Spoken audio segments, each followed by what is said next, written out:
मिथिलोपवने तत्र आश्रमं दृश्य राघवाः पुराणं निर्जनं रम्यं प्रपच्य.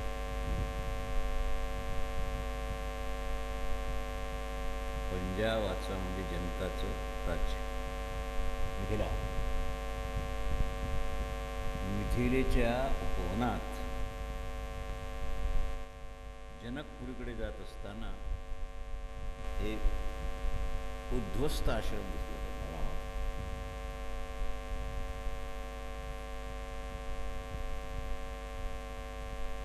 आश्रमम दृश्य राघवा राम म्हणतात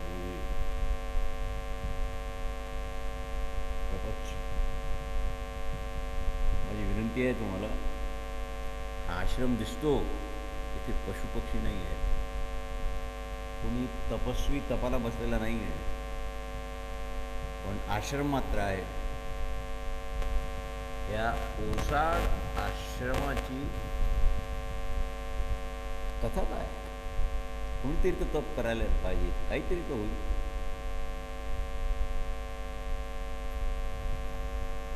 विश्वामित्र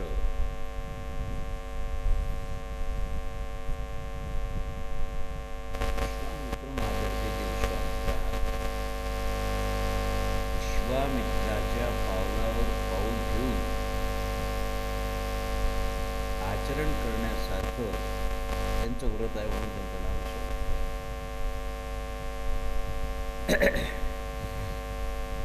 विश्वामित्र म्हणतात, रामा, हे जे उपमा आहे तिथे पूर्व काळात खूप वर्षापूर्वी गौतम ऋषीचा आश्रम होता आणि गौतम त्यांची पत्नी अहल्येबरोबर राहत होते. अहल्या म्हणजे सर्वांग सुंदर स्त्री.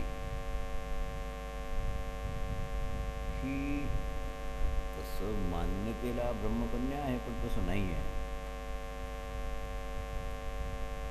कारण रामायणानंतर ज्या अनेक कथा काही ऐकलेल्या, काही मनोनिर्मित, अनेक कथा जुळलेल्या आहेत. पण प्रथम रामायण वाल्मिक रामायण असल्यामुळे त्या बेसमेंटवर जे आहेत ते सत्य सत्य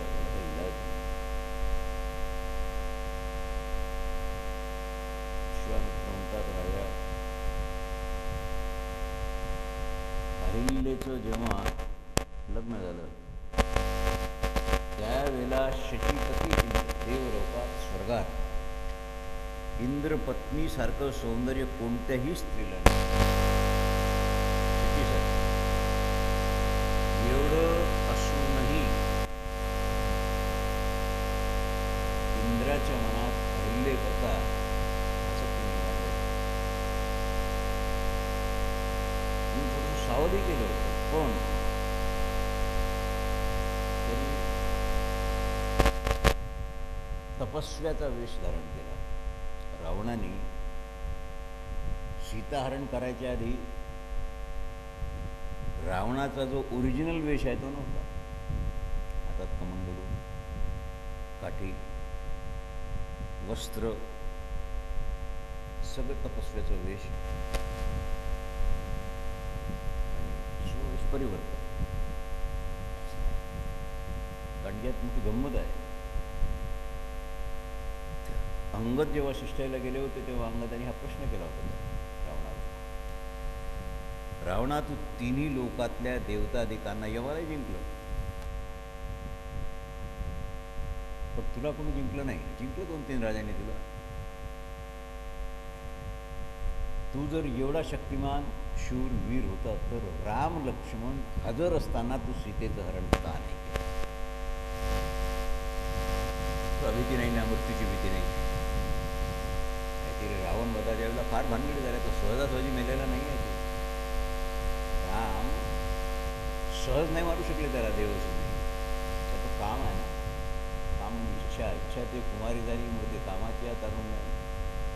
7व्या अध्यायात मागून बोलते हा रावण काम सहजासहजी मरत नाही. आणि कुंभकर्णही सहज नाही मेला.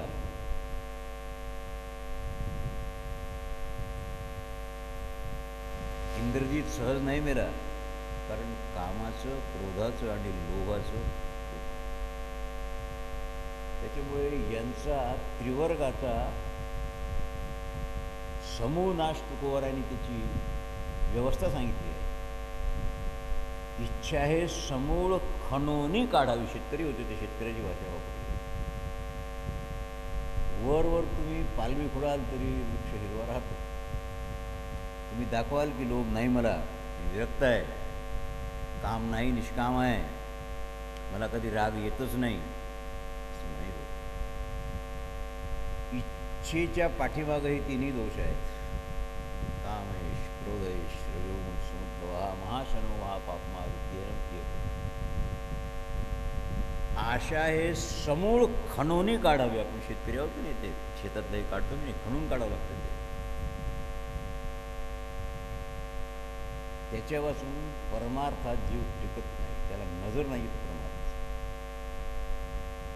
तरच त्याने गोसावी व्हावं. गो म्हणजे इंद्रिय. इंद्रिय जो जिंकतो त्याला गोसावी असं म्हणतात. सीतेने त्याला हे सांगितलं. त्यांनी सीतेला 2 महिन्याची मुदत दिली होती. मारुतीराय लंका दहनाच्या वेळेला ऐकत होते वृक्षावर. सीतेनं प्रश्न विचारला, रावणा तुझ्याशी मला बोलता येत नाही, परपुरुष आहेस, पण एक गवताची काडी हाती धरून तद्द्वारा सीतेचं संभाषण आहे, डायरेक्ट नाही आहे. पतिव्रतेनं परपुरुषाशी जसं आपण बोलतो तसं बोलू नये. मध्यस्थ कोणीतरी असावं. व्यक्ती न सापडली तर गवताची काडी घेतली. दर्भ तुझ्यात जर एवढं बळ होतं तर तू मृग निर्माण करण्याचं कारणच नव्हतं. मारीच्याचा जीव फुकट घेतला. राम लक्ष्मणाला चॅलेंज करता, मला तुझी बायको पाहिजे, रामाबरोबर युद्ध करता, त्याचा पराभव करून मला आणायला काही हरकत नव्हती. हे बरोबर उठून निर्णय ना तर तिकडे तुम्ही चोपदार करता म्हणजे फक्त शोभेसाठी उभे राहता का? गावात व्हॉलंटिअर बोलाय का? काय सांगतो तुम्ही? काही कारण नव्हतं ना. तू जर इंद्राला हरू शकतो, रामाला हरून टाक. मला आणायचं असतो तू तर नपुसक आहेस, भित्रा आहेस तू. संग कसा आहे? शारीरिक बल मोठं चित्त पात्र बोलतो. फार मोठं आहे. तपस्याला वाटेची जी आहे.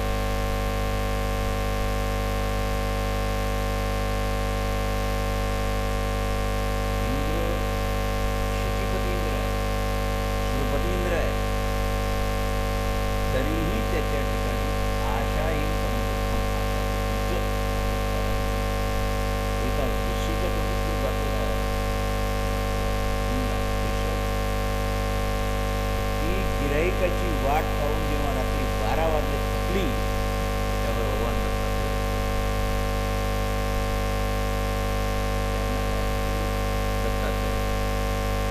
ऋषीचा होता राजाचा.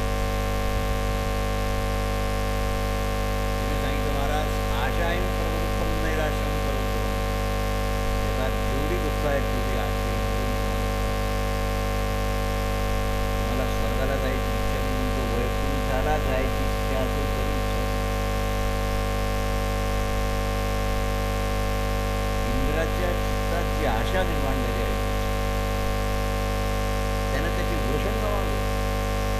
आज किती होतो जेव्हा मुलीचा वेश परिवर्तन करून बायका पळवण्यासाठी साधूचा वेश सगळ्यात चांगला आहे उपयोग. तुम्ही फुल पॅन्ट घालून ते साहेब म्हणून नाही बाई पळू शकत. तपस्व्याचा वेश धारण करून इंद्र गौतमांच्या कुटीवर आले. कधी आले? ज्या वेळेला गौतम त्यांच्या आश्रमावर नव्हते तेव्हा. आता हे मी तुम्हाला श्लोक वाईज सांगतो. म्हणजे जे आधी ऐकलं असेल, कानात मनापर्यंत गेलं असेल ते स्वच्छ करा, किंवा मग सत्य तिथपर्यंत पोचवा. कारण काही लोकांचं म्हणणं आहे की गौतम शहाणे नाहीत, त्यांनी एवढ्याशा कारणाकरता त्याची काय चूक होती. तर तस्व्याचा वेश घेऊन आलेला, किंवा आम्ही तो म्हणतो गौतमाचा वेश घेऊन आलेला जरी इंद्र आहे, आणि तिनं ओळखल्यावर चूक कोणाची.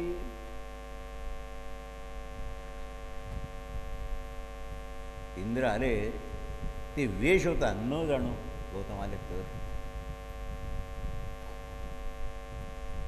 मुनिवेश धरो भूत्वा अहल्या विदम. शचीपती इंद्र गौतम वेशानं आल्यावर अहल्येत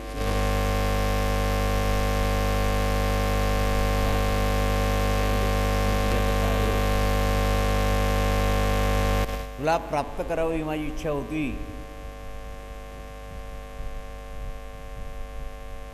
ऋतुकालम प्रतीक्षन्ते न अर्थिनाः. तिला माहीत होतं की ऋतुकाला वाचून पतीचा समागम शक्य नाही. हा तर पती नाही आहे, चवेश आहे. संगमम त्वमिच्छामि त्वया सह स्मृती. थोडी स्तुती केली तिची. आणि इंद्र म्हणतो रतीची इच्छा ठेवणाऱ्या पुरुषांनी ऋतुकालाची प्रतीक्षा करण्याचं कारण नाही. इंद्र बोलला बरं, धर्म जाणणारा माणूस.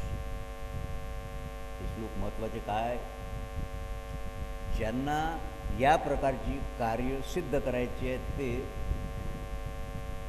विद्वत्ता असल्यामुळे त्यांच्या बुद्धीनं जी निर्बुद्ध आहेत अशा स्त्रियांना स्वतःचं शहाणपण आणि धर्म दाखवून खोटा धर्म त्यांना वश करतात. हे 2 श्लोक याच्याकरता आहेत.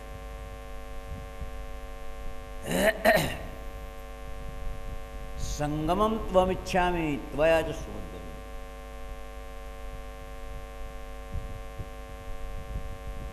काय व्हायला पाहिजे, काय झालं. मुनिवेशम सहस्राक्षम. सहस्राक्ष इंद्र आहेत. विज्ञाय रघुनंदन रामा. मतिम चकार दुर्मेधा दुर्बुद्धीते मना तदा जो नारायण. अहिल्याच्या ठिकाणी दुर्बुद्धी झाली. जगात एकही स्त्री वाईट जन्माला आलेली नाही. कामी माणसं स्त्रियांना कुमार्गाला लावतात. वेश्याला जाणारी असणारी जेवढी स्त्री जात असेल ती पुरुषांनी, कामी पुरुषांनी पाठवलेली आहे.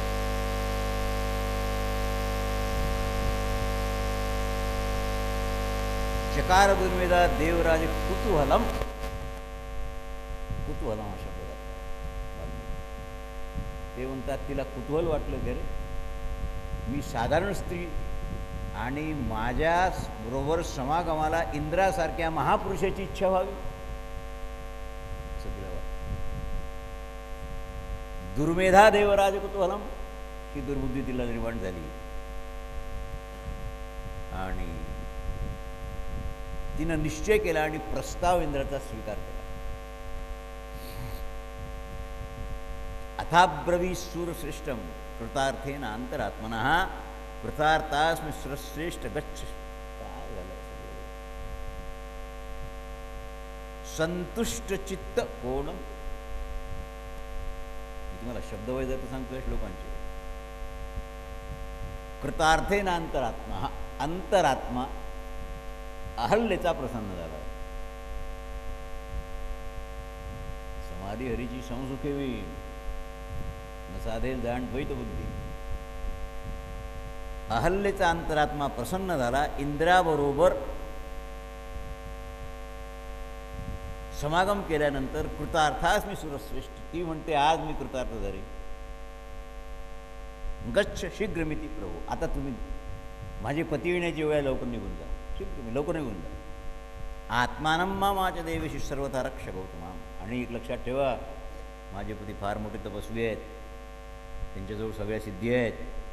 ते इंद्रालाही शासन करू शकतात, अर्थात मलाही शासन करतील आणि तुलाही शासन करतील, म्हणून तू वेगानं इथून पळून जा. कोण बोललं? अहिल्याबाई. आत्मानं मांच देवेश सर्वथा रक्ष गौतमा. गौतमापासून तुझंही रक्षण कर आणि माझंही रक्षण कर. इंद्राचं बोलली. संतुष्ट चित्त झालेली अहल्या, कृतार्थ झालेली अहल्या स्वतःला समजते. इंद्रस्तु प्रसन्न. एवं संगम्य तू तदा. इंद्र म्हणतात, स्त्री पुरुषापेक्षा 8 पट संतुष्ट होत असते, म्हणून संतुष्टी तुला जास्त आहे, पण संतुष्टी मलाही आहे.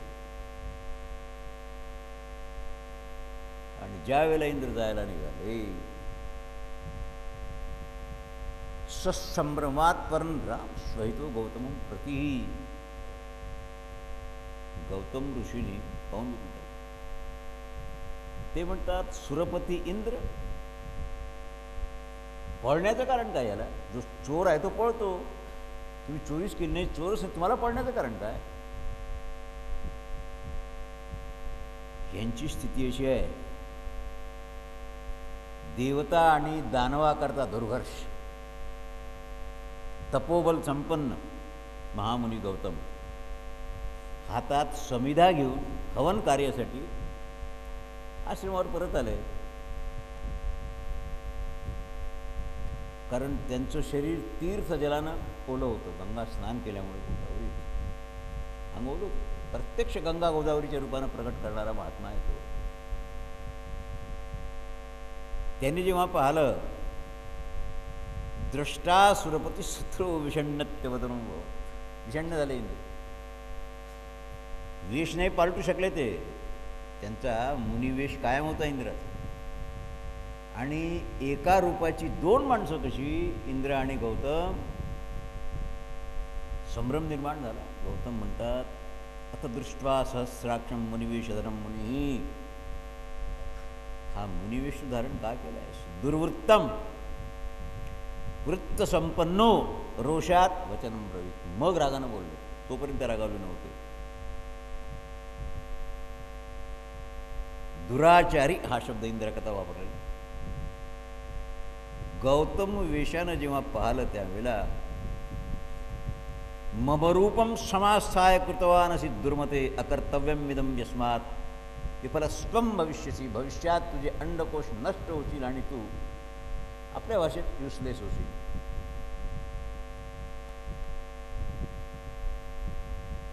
गौतमे नैव मुक्तस्य सुरूपेण महात्मना. हा आता काय सांगावं?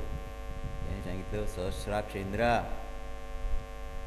होतील याचा अर्थ नाही, याच क्षणाला तुझे वृषण गळून पडतील, त्याच क्षणाला वृषण रहित इंद्र झाले. कारण बरी नव्हे थट्टा भल्या भल्याशी लाविला. सुरपती इंद्र आहे, त्यांनी घरी कसं जावं? कारण घरी गेल्यावर तो पत्नी शची आहे.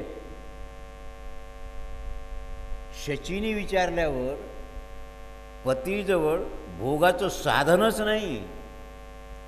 नपुसक झालं की नाही? काय कराल? शाप दिल्यानंतर मग ते अहल्येकडे वळले. दुराचारिणी विशेषण कोणतं लावलं तिला? गौतम अहल्येला म्हणतात, दुराचारिणी, तू असं समजू नको की मला तुझं हृदय कळालं नाही. तू त्याला ओळखल्यावर लात मारून जर उठली असती ना, मी तुला शाप दिला नसता. पण तू बोलली ना त्याला, मला तर भूत भविष्य सगळं कळतं. तुमच्याबरोबर सहवासात माझी तृप्ती झाली वगैरे वगैरे बोलली आहेस ना, दुराचारिणी आहेस. मी तुला शाप देतो, कित्येक हजार वर्ष तू या ठिकाणी फक्त वायू भक्षण करशील. तुला अन्न नाही मिळणार, फळ नाही मिळणार, फूल नाही मिळणार, पाणीही नाही मिळणार. ओसाडविला आश्रम आणि समस्त प्राणी जे आहेत, पशुपक्षी आदी, त्या आश्रमाजवळ तू अदृश्य रूपानं निवास करशील. तुला मी भविष्य सांगतो, दुर्घर्षवीर राम एकदा इकडे येतील, त्यांची तू पूजा करशील, त्यावेळेला तुझं कलंकित शरीर शुद्ध होईल आणि मग तू पुन्हा माझ्याजवळ येशील. एवढं बोलतो. काय श्लोक आहे. शरीर तर आहे पण जडवत झाला आहे. जड म्हणजे दगड नाही आहे, पण दगड जसं हालचाल करत नाही, त्याला काही कळत नाही, तसं जडवत अहिल्याचं शरीर आहे. अफलस्तु तदा शक्रो, झालेला माणूस आहे. काय बोलावं. मित्र आहेत त्यांचे, अग्निदेवता आहेत, देवता आहेत, सिद्ध आहेत, गंधर्व आहेत, चारण आहेत. कुर्वता तापसो विघ्नम गौतमस्य महात्मनः. देवतांनो, मला माझ्या कुकर्माचंच फल मिळालं आहे. शेवटी जीवाला सत्कर्म आणि कुकर्माचं दोन्ही फल मिळत असतात. करंगे सो भरंगे, त्याला कधी सुटत नाही, थोडासा वेळ लागेल. महात्मा गौतमाची तपस्या फार जास्त झाली. ते विघ्न टाकण्याकरता त्यांनी मला शाप द्यावा म्हणून हे काम केलेलं आहे. क्रोध माणसाला आला की त्याचं तप नसतो. तुकोबारा म्हणतात, वेळ क्रोधाचा उगवला, अवघा योग फोल झाला. महात्म्याच्या कोणत्याही जीवाच्या ठिकाणी क्रोध निर्माण झाला, त्याचा योग संपून जातो. क्रोध, अरे वेळ क्रोधाचा उगवला, अवघा योग फोल झाला, म्हणून मला शाप ग्रहण करावा लागला. आणि स्वतःच्या पत्नीचाही परित्याग केला त्यांनी. पण कदाचित माझं इंद्रासन एखाद्या वेळेला जाईल ही भीती माझी गेली, कारण त्यांच्या तपस्येत विघ्न आणल्यामुळे, त्यांनी क्रोधानं मला शाप दिल्यामुळे त्यांचं तप कमी झालं. आता हे त्याला सांगावं लागलं, ही वस्तुस्थिती नाही आहे, वर्णासक्त अवस्था आहे. पितृदेवता आधी सगळ्यांना त्यांनी सांगितलं. आता ते काय, तन्निमित्तानं अंडकोश रहित मेढ्याचं दान करायचं. त्याचा तो वेगळा विचार.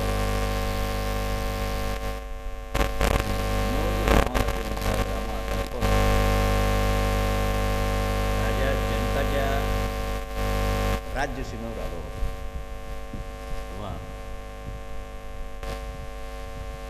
लक्ष्मण सहित सलक्ष्मणा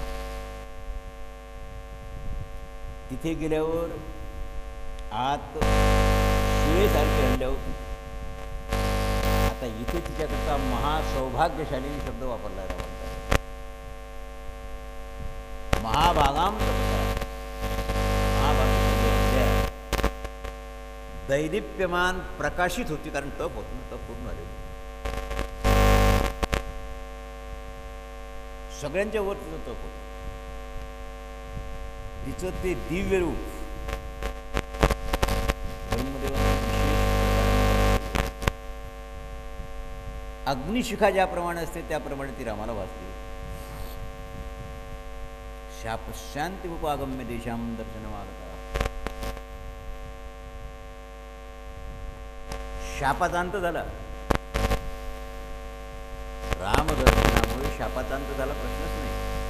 म्हणजे रामदर्शनानं जर एवढं वाईट कृत्य केलेल्या स्त्रीचंही पाप नष्ट होऊ शकते, तर जे पाप करत नाहीत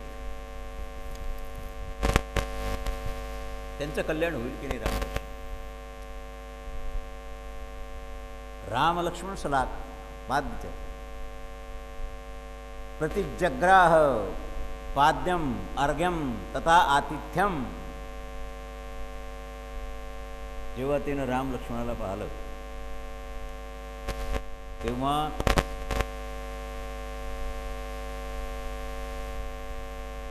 काय करावं. स्मरंती गौतम वचः प्रज्वलती. राम लक्ष्मणांनी तिच्या चरणाला स्पर्श केला आणि महर्षी गौतमांच्या वचनाला स्मरण करून तिनं आदर सत्कार केला, पाद्य अर्पण केलं, अर्घ्य अर्पण केलं आणि त्यांचं आतिथ्य केल्यानंतर साधू साध्वीची देवास्तात तपोवलो शुद्धिम गौतमस्य वशानु. महर्षी गौतम त्यांच्या अधीन राहणारी त्यांची पतिव्रता स्त्री अहल्या तपामुळे विशुद्ध स्वरूपाला प्राप्त झाली. शापाला ग्रहण करा, कारण संचित जाणवणी शुद्ध करा. कधी कधी आपल्याला असं वाटते की हा माणूस चांगला आहे, मग हा दुःख का बघतो. प्रारब्धाचा जो भाग आहे ना तो भोगावा लागेल. त्याला संचित जाणून जर शुद्ध केलं मग ती विशुद्धता होते. आणि स्तुती केली रामाची. गौतमांना रामाने सांगितलं, गौतम आले महाराज, तुझा तुम्ही स्वीकार करायला पाहिजे. त्यांनी सांगितलं तर प्रश्नच नाही. विधीपूर्वक उत्तम पूजन, आदर सत्कार विश्वामित्राचा केला आणि राम लक्ष्मणाचा केला गौतमांनी. आणि त्यानंतर मग जनक. इथे काही फार मोठं असं कांड नाही आहे. तुम्हाला वाटेल की बाबा सीता स्वयंवर म्हणजे काही फार मोठं नाही. त्याला रमणीय स्वरूप देऊन समाजासमोर ठेवलेला आहे. प्रकार फार विचित्र आहे तसा. तिथे कोणी राजे नाहीत, शेकडो राजे नाहीत, त्यांचं आतिथ्य नाही किंवा सीता प्राप्तीकरता कोणी प्रयत्न केलेला नाही. काय झालंय मी तुम्हाला सांगतो. विश्वामित्रांनी राम लक्ष्मण जेव्हा प्रवेश केला तेव्हा आता त्यांचे पुरोहित, त्यांचं नाव होतं शतानंद. जनकाचे पुरोहित शतानंद. जनकाला बोध अनेकांनी केला, पण शतानंद त्यांचे पुरोहित होते. हितं करोती ते पुरोहिता. शतानंदांनी पुढे येऊन अर्घ्य अर्पण केलं आणि स्वागत केलं विश्वामित्राचं. विचारलं, महाराज हे तुमच्याबरोबर 2 पोरं कोण आहेत करून. जनकाकडे गेल्यावर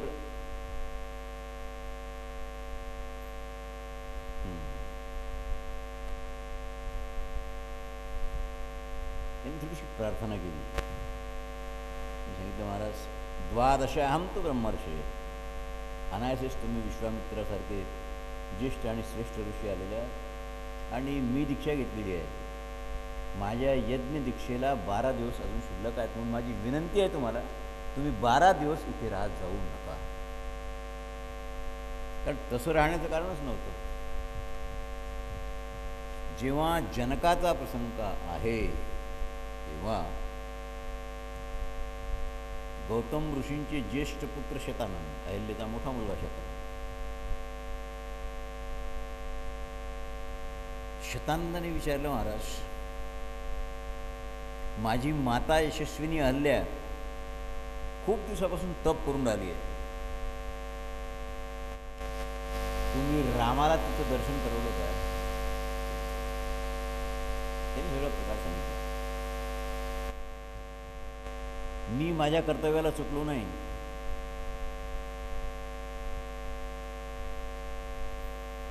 आणि थोडासा संवाद आहे, कारण थोडीशी कथानकाची विरक्ती आहे.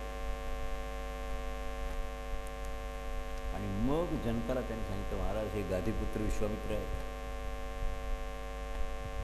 या विश्वामित्राचं मी तुम्हाला काय सांगू. म्हणून हे विश्वामित्राचं चरित्र रामायणात पुढे आलेलं आहे. ते आपण सोडून दिलं.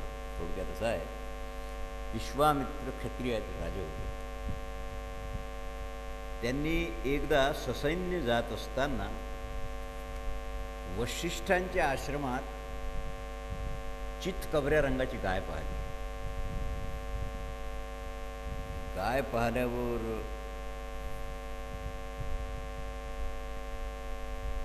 त्यांनी मागणी केली, ही गाय महाराज मला तुम्ही देऊन टाका. मी राजा आहे आणि तुम्हाला हिचं काम काय, तुमच्यासारख्या फकीराला. तेव्हा ती कपिला मला देऊन टाका तुम्ही. ती काय शक्य आहे महाराज? यांच्याबरोबर चतुरंगिणी सेना होती. त्यांनी सांगितली, ही गाय माझी नाही आहे, माझ्या लेकराकरता दूध नाही, मला ही गाय देता येत नाही. नाही तुम्ही कधी नाही म्हटलं नसतं. अप्रयंबरम तुभ्यम नया उत्तरम.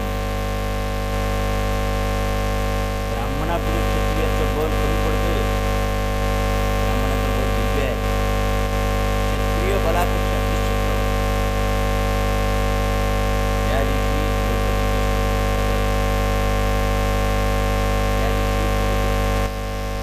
नाही पण लढाई झाली.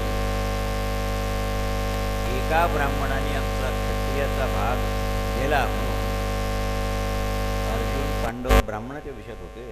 श्वेत वस्त्र होती, ब्राह्मणाचा वेश होता, डोक्यात कानटोपे होते. म्हणून क्षत्रिय आडवे झाले द्रौपदीला आणि अर्जुनाला. दुर्योधनही होता आणि कर्णही होता. कर्णाची आणि अर्जुनाची लढाई झाली, पण कर्ण जिंकू नाही शकले. शेवटी हे वाक्य तिथे कर्णाच्या तोंडात क्षत्रिय आहे, ते ब्राह्मण आहेत, ब्रह्मतेजापुढे क्षात्रतेज कधीही जाऊ शकत नाही, म्हणून मी तुम्हाला नमस्कार करतो, तुम्ही तिला घेऊन.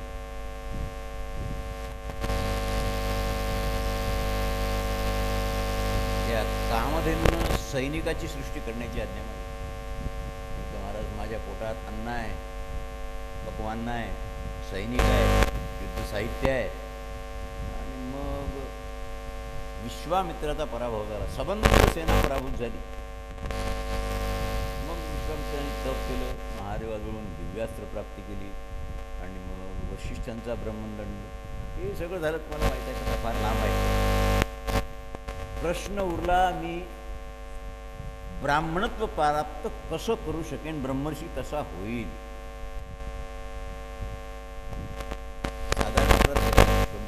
वशिष्ठांचा एकच पुत्र शिल्लक ठेवला, संबंध संपून टाकला. तरीही वशिष्ठांच्या ठिकाणी रोष नाही निर्माण झाला.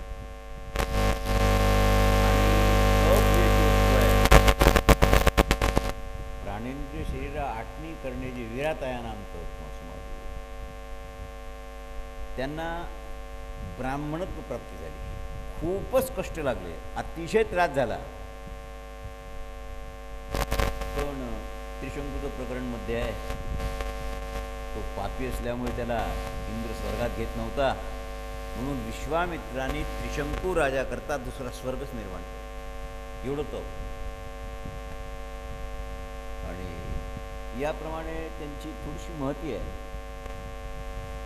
विश्वामित्राने हे सगळं केलं, ठीक आहे, पण त्याला देवलोकातून देवतांनी अनुमोदन नाही दिलं. शेवटी इंद्रानं त्याला, दुसरा स्वर्ग तर नष्ट झालाच, पण स्वर्गातून जेव्हा त्याला धक्का दिला, क्षीणे पुण्य मरते लोक मिशंती. काय पुण्य असेल नसेल, काय होते तुम्ही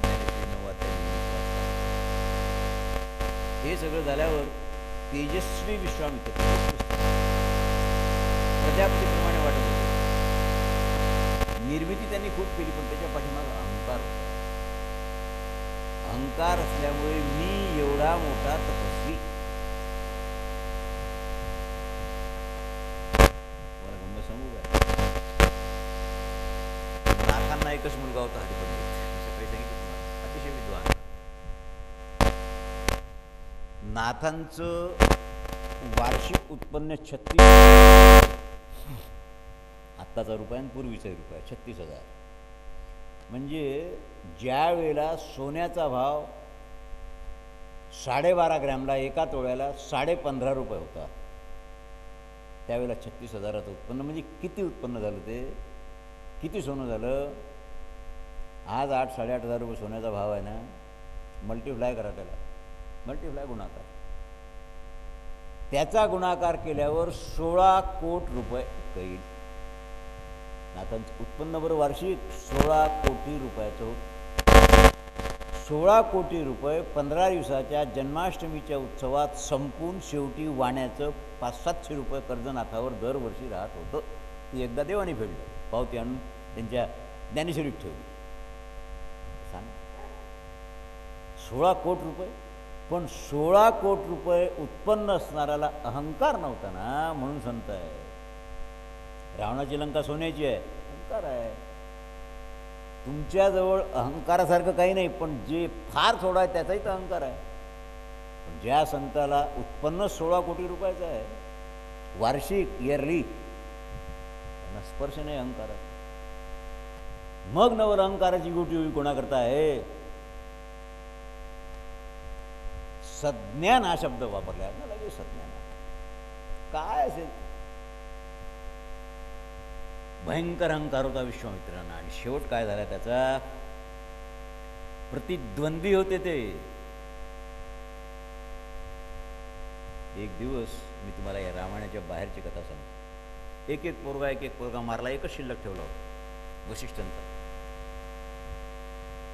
आता वसिष्ठाला संपून टाका म्हणून एक दिवस ते एवढा धोंडा दगड हातात घेऊन रात्रीच्या वेळेला वसिष्ठांच्या आश्रमावर गेले.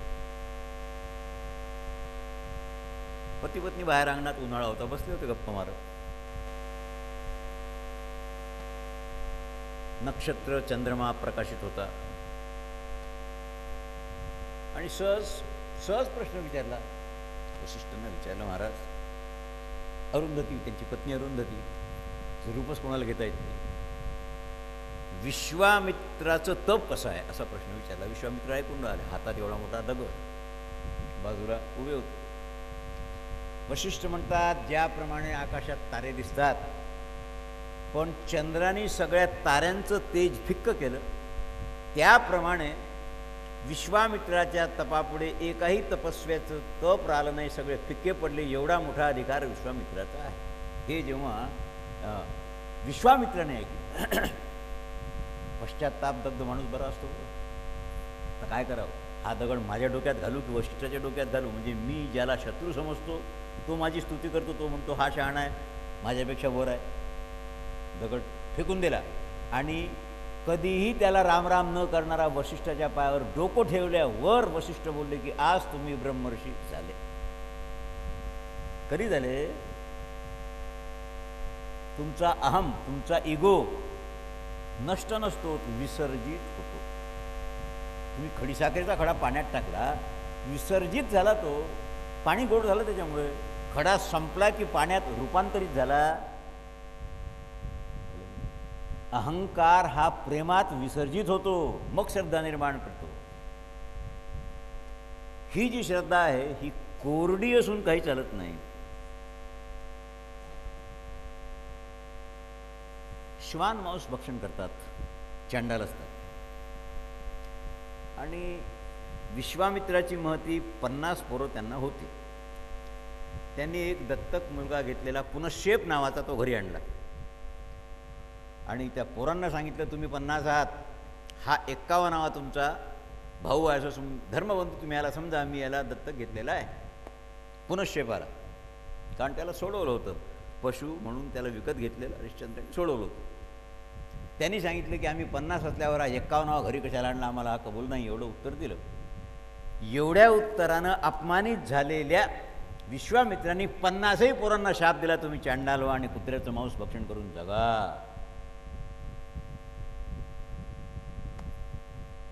पिता ब्रह्मरूप असतो म्हणून कधीही पित्याचा अपमान करू नका. न पटत निघून जाते दोन. वाणीनं केलेलं सगळ्यात मोठं, मनाने केलेलं त्यापेक्षा मोठं, आणि शरीराने केलेलं तर बोलायचं कामच नाही. कारण आपण भूमीतून कोंब निघाला नाही, आकाशातून पडलो नाही. बापाच्या गुवामुतापासून आपला जन्म आहे, घाणीपासून. तुम्हाला अक्कल येईपर्यंत त्यानं तुमचं पोषण केलं की नाही? तुम्ही कोणत्या बेसवर त्याचा अपमान करता? पाणीदार माणूस आहे, नुसतं एवढं बोलले पोरं आम्हाला हा भाऊ कबूल नाही. 50ची 50 पोरं चांडाल झाले, गाव सोडून स्मशानात गेले आणि कुत्र्याचं मांस 10,000 वर्ष खाऊन जगले. त्यांना क्षत्रियत्व प्राप्त कधी? After 10,000 years. ह्या कथा कशा करतायत? तुमच्या करता येते आहेत. विश्वामित्र पुत्रांना विश्वामित्र हा प्रसंग आला, तुम्हाला तुमचा बापाला तुम्ही म्हैस धुवायला लावता, गवत काढायला काय करायला लावत नाही, बुड्याला हागून लागेल म्हणून अर्धीच पोळी दे, सगळं तुम्ही करता. त्या बापाचं चरित्र आहे. आणि ज्याच्याजवळ तप आहे त्याची वाणी उघडली तर तुमचं काय होईल? बाप हा बाप आहे, संताचा असो, असंताचा असो, चोराचा असो की राजाचा असो. बाप हा बापचं, आई ही आईचं. बरोबर आहे. म्हणून देवतेचा अपमान प्रायश्चित्त आहे, गुरुच्या अपमानाला प्रायश्चित्त नाही आणि पितृ अपमानाला प्रायश्चित्त नाही. मातृभोगाला प्रायश्चित्त नाहीच आहे, गुरुपत्नी गाव्याला प्रायश्चित्त नाहीच आहे. ही 4 कर्म करणाऱ्याला धर्मशास्त्रात प्रायश्चित्त नाही आहे. भृत्वा रामा त्यांना 1000 वर्ष तप करावं लागलं. आणि विश्वामित्रांनी जे तप केलं ना, 2 विघ्न विश्वामित्राच्या जीवनात आलीत. इंद्राने पहिल्यांदा रंभेला पाठवलं. रंभा आल्यानंतर विश्वामित्रांनी ओळखलं की माझं तप नष्ट करायला आले, म्हणून तिच्याबरोबर संभाषण केलं आणि तिला सांगितलं की मी तपाला बसलेलो आहे, मी तुला शाप देण्याच्या आधी तू निघून गेली. रंभा फेल झाल्यानंतर मग मेनकेला पाठवलं, मग शकुंतलेचा जन्म झाला. ही जवळजवळ 2 वर्ष ते 10 वर्षाचा पिरियड तुम्ही समजा. जेव्हा मेनकेच्या पोटात गर्भ होता शकुंतलेचा, तेव्हा त्यांच्या लक्षात आलं की इंद्राने माझ्या तपाकरता हे केलं आणि मी मूर्ख माणूस हिच्या रूपाला बोललो.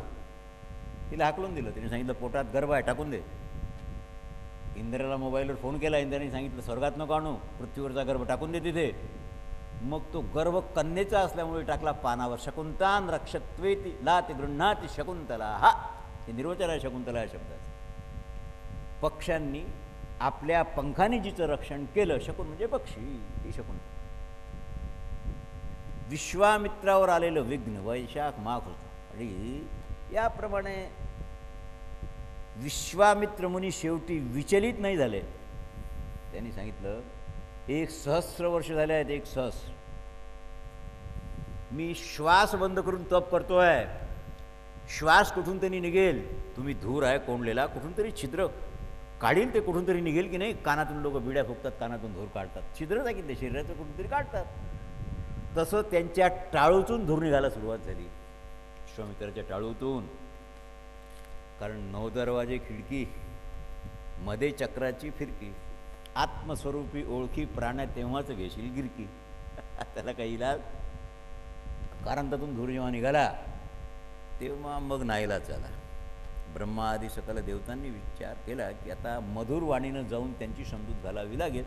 म्हणून ब्रह्मदेव नाहीत कधी, पण सब्रह्मदेव सगळे आले. विश्वामित्राला विचारलं तुला काय पाहिजे. त्यांनी सांगितलं मला ब्राह्मणत्व पाहिजे. दिलं. याच क्षणाला तो ब्राह्मण झाला. तपस सामर्थ्य आहे. तपानं काय मिळणार नाही, इंद्रपद मिळेल. तपानं जर इंद्रपद मिळते तर भजनानं मुक्ती मिळेल की नाही. आता शतानंदाला ही कथा सांगितली. शतानंदांनी हे राजा जनकाला सांगितलं, महाराज हे विश्वामित्र आहेत, मी ज्यांची कथा तुम्हाला सांगितली ना, ते हे विश्वामित्र ज्यांनी क्षत्रिय जन्म घेऊन ब्राह्मणत्व प्राप्त केलं, ते तुमच्याकडे आलेले आहेत आणि 12 दिवस ते राहणार आहेत. मग जनकाने केलेला सत्कार आहे. सत्कार झाल्यानंतर विश्वामित्रानं सहज सांगितलं, कुशल प्रश्न विचारावा पहिल्यांदा. महाराज हे राजा दशरथाचे 2 पुत्र आहेत, विश्वविख्यात क्षत्रिय वीर आहेत. यांना गोल्ड मेडल वगैरे नाही मिळालं कारण हे स्पर्धक नाही आहेत. वाघाच्या शर्यतीत उंदराच्या शर्यतीत वाघाचं पिलू धावणार नाही, हे कधी काम करत नाही ते. पण अतिशय मन स्वच्छ आहे यांचं.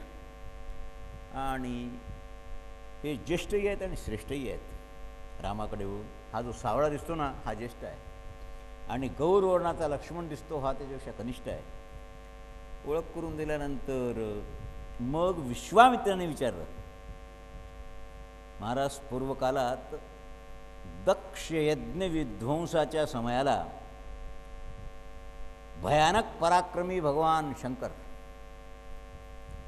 यांनी खेळातच रोषपूर्वक हे धनुष्य उचलून घेतलं. आणि यज्ञ विध्वंसक जे काय देवगण वगैरे, आश्चर्य सगळ्यांना हे झालं की हे धनुष्य महादेवानी कशाकरता निर्माण केलं, ते असुरवध वगैरे ती कथा आहे. त्याच्यानंतर विचारलं महाराज तुमच्याजवळ कसं आलं. सांगितलं आता गंमत अशी आहे, शंकरांनी असुरवध केल्यानंतर देवतांना ते धनुष्य अर्पण केलं. किंवा आता मला काही काम नाही, मला नुसतं एवढा याचाच वध करायचा होता, हे शंकराचं धनुष्य रत्न आहे, तेव्हा तुम्ही योग्य पुरुष पाहून त्याच्याजवळ जा.